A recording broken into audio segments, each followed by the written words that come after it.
ओम शांति। आज 24 जून मम्मा डे, मातेश्वरी जी के पुण्य स्मृति दिवस पर प्रातः काल में सुनाने के लिए मधुर महावाक्य गीत है। मेरा छोटा सा देखो ये संसार है। यह गीत किस समय का गाया हुआ है? क्योंकि इस संगम समय ही हम ब्राह्मण कुल का ये छोटा सा संसार है।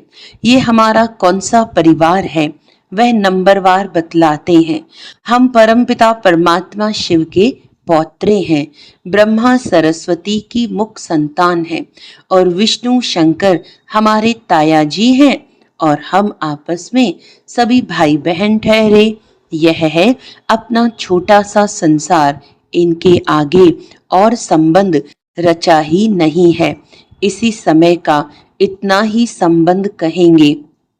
देखो हमारा संबंध कितना बड़ी अथॉरिटी से है।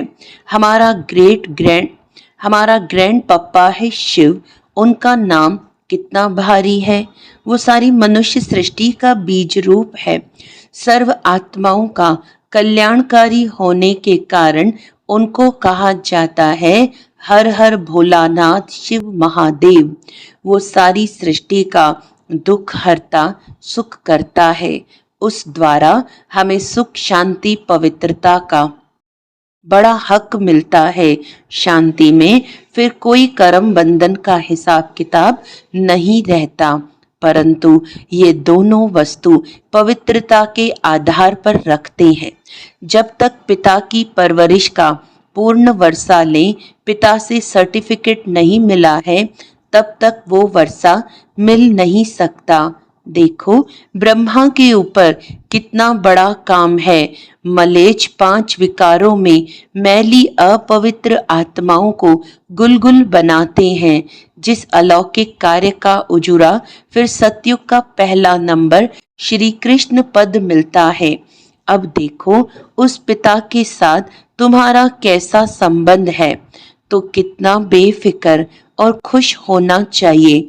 अब हरेक अपनी दिल से पूछे, हम उनके पूर्ण रीति हो चुके हैं। सोचना चाहिए जब परमात्मा बाप आया है तो उनसे हम कंप्लीट वर्षा ले लेवे। स्टूडेंट का काम है संपूर्ण पुरुषार्थ कर स्कॉलरशिप लेना, तो हम पहला नंबर लॉटरी क्यों न विन करें। वह है विजय माला में पिरोया जाना।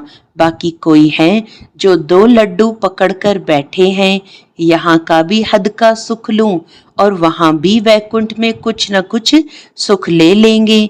ऐसे विचारवान को मध्यम और कनिष्ठ पुरुषार्थी कहेंगे, न कि सर्वोत्तम पुरुषार्थी। जब बाप देने में आनाकानी नहीं करता तो लेने वाले क्यों करते हैं।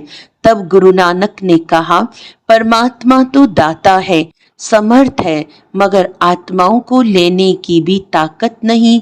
कहावत है, देंदा दे लेंदा थक पावे। देने वाला देता है लेकिन लेने वाला थक जाता है। आपके दिल में आता होगा, हम क्यों नहीं चाहेंगे कि हम भी यह पद पाएं। परंतु देखो बाबा कितनी मेहनत करता है, फिर भी माया कितना विघ्न डालती है। क्यों? अब माया का राज्य समाप्त होने वाला है। अब माया ने सारा सार निकाल दिया है, तब ही परमात्मा आता है। उसमें सब रस समाया हुआ है, उनसे सभी संबंधों की रचना मिलती है। तब ही तमेव माता पिता आदि ये महिमा उस परमात्मा की गाई हुई है। तो बलिहारी इस समय की है जो ऐसा संबंध हुआ है। तो परमात्मा के साथ इतना संपूर्ण संबंध जोड़ना है जो 21 जन्मों के लिए सुख प्राप्त हो जाए। यह है पुरुषार्थ की सिद्धि। परंतु 21 जन्म का नाम सुन ठंडे मत पड़ जाना। ऐसे नहीं सोचना कि 21 जन्मों के लिए इतना इस समय पुरुषार्थ भी करें, फिर भी 21 जन्मों के बाद गिरना ही है तो सिद्धि क्या हुई। परंतु ड्रामा के अंदर आत्माओं की जितनी सर्वोत्तम सिद्धि मुकर्रर है वो तो मिलेगी ना। बाप आकर के हमें संपूर्ण स्टेज पर पहुंचा देता है, परंतु हम बच्चे बाबा को भूल जाते हैं तो जरूर गिरेंगे। इसमें बाप का कोई दोष नहीं है। अब कमी हुई तो हम बच्चों की। सत्युग त्रेता का सारा सुख इस जन्म के पुरुषार्थ पर आधार रखता है, तो क्यों न संपूर्ण पुरुषार्थ कर अपना सर्वोत्तम पाठ बजाएं, क्यों न पुरुषार्थ कर वह वर्षा लेवे। पुरुषार्थ मनुष्य सदा सुख के लिए ही करता है, सुख दुख से न्यारे होने के लिए कोई पुरुषार्थ नहीं करता।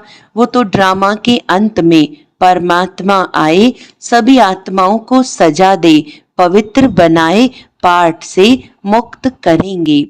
ये तो परमात्मा का कार्य है। वो अपने मुकर्रर समय पर आपे ही आकर बताता है। अब जब आत्माओं को फिर भी पाठ में आना ही पड़ेगा, तो क्यों न सर्वोत्तम पाठ बजाएं। मनुष्य सृष्टि को सुखदाई बनाने वाला बाप जानता है कि मनुष्य सृष्टि सुखदाई कैसे बनेगी। जब तक आत्माएं स्वच्छ नहीं बनी हैं, तब तक संसार सुखदाई नहीं हो सकता है। इसीलिए वो आकर के पहले पहले आत्माओं को ही स्वच्छ बनाते हैं। अभी आत्मा को इम्प्योरिटी यानी अस्वच्छता लगी है, पहले उस इम्प्योरिटी को निकालना है। फिर आत्मा के बल से हर चीज से उनकी तमो प्रधानता बदल करके सतो प्रधानता होगी, जिसको कहेंगे कि सभी गोल्डन एजेड में आ जाते हैं।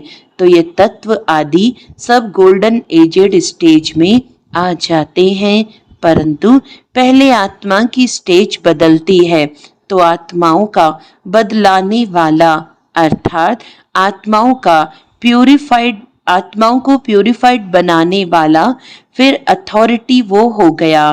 तुम देखते हो ना, अभी दुनिया बदलती जा रही है। पहले तो अपने को बदलना है, जब हम अपने को बदलेंगे तब उसके आधार से दुनिया बदलेगी। अगर अभी तक हमारे में फर्क नहीं आया है, अपने को ही नहीं बदला है, तो फिर दुनिया कैसे बदलेगी। इसीलिए अपनी जांच रोज करो। जैसे पोता मिल रखने वाले रात को अपना खाता देखते हैं ना कि आज क्या जमा हुआ, सब अपना हिसाब रखते हैं। तो यह भी अपना पोता मिल रखना है कि सारे दिन में हमारा कितना फायदा रहा, कितना नुकसान रहा।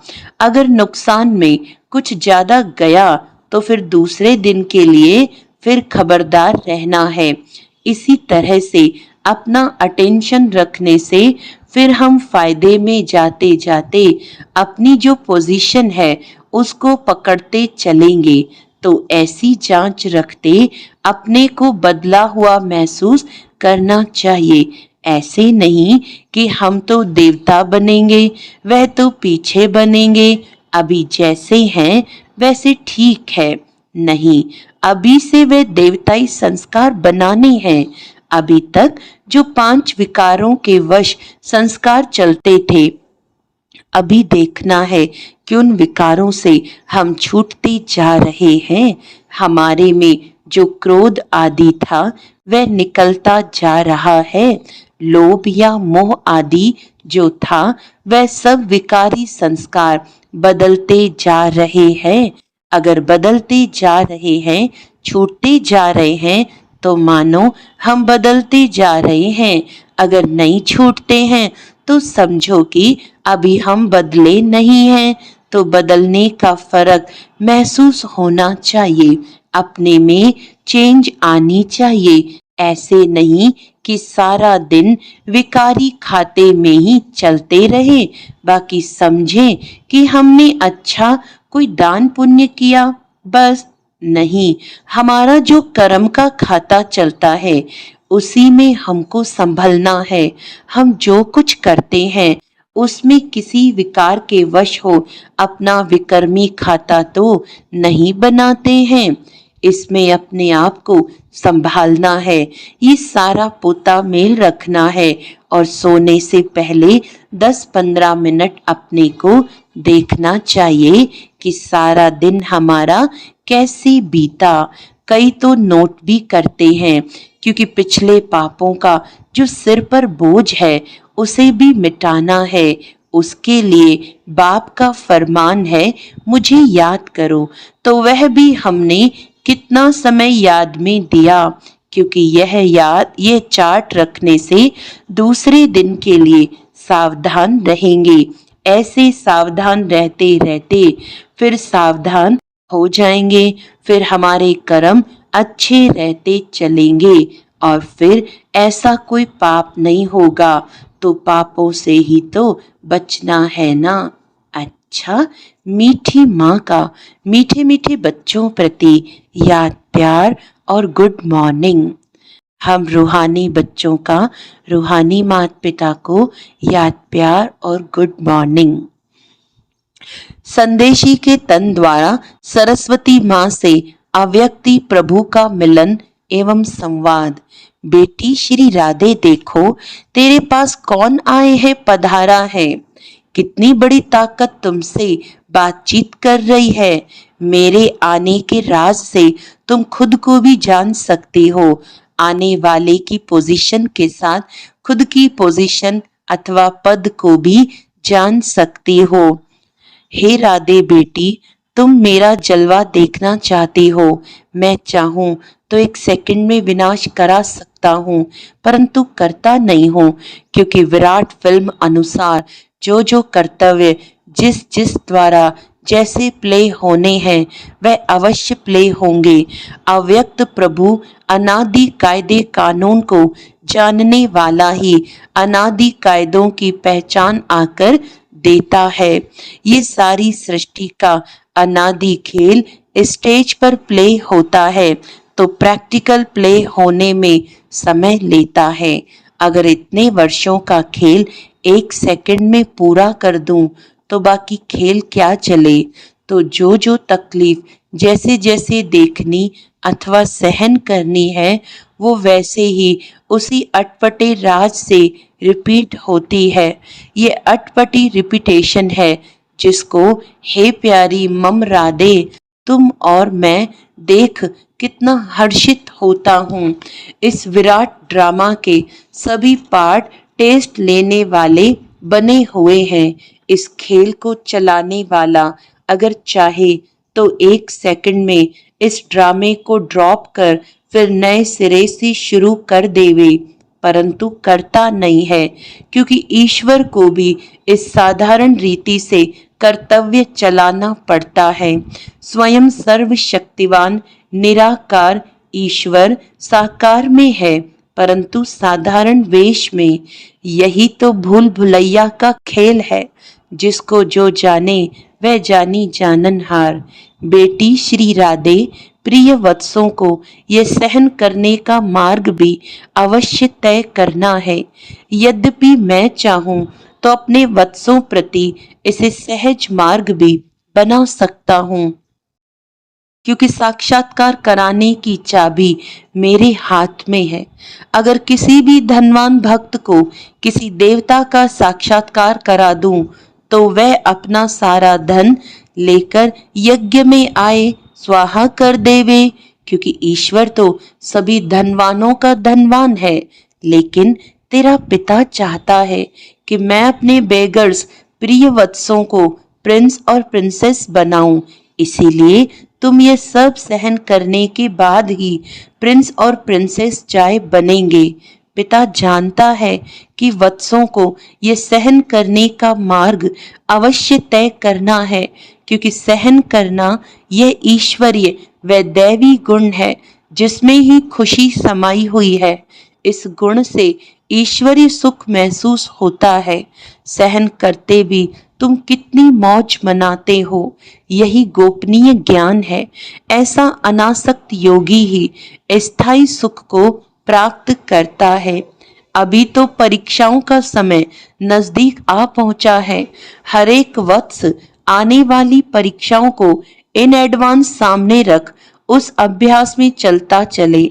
भल कोई भी वत्स को खान पान इत्यादि न मिले, परंतु खुद बेपरवाह बादशाह हो, उपस्थित हो, ऐसी अपनी सुंदर अवस्था बहुत समय से लेकर धारण करनी है।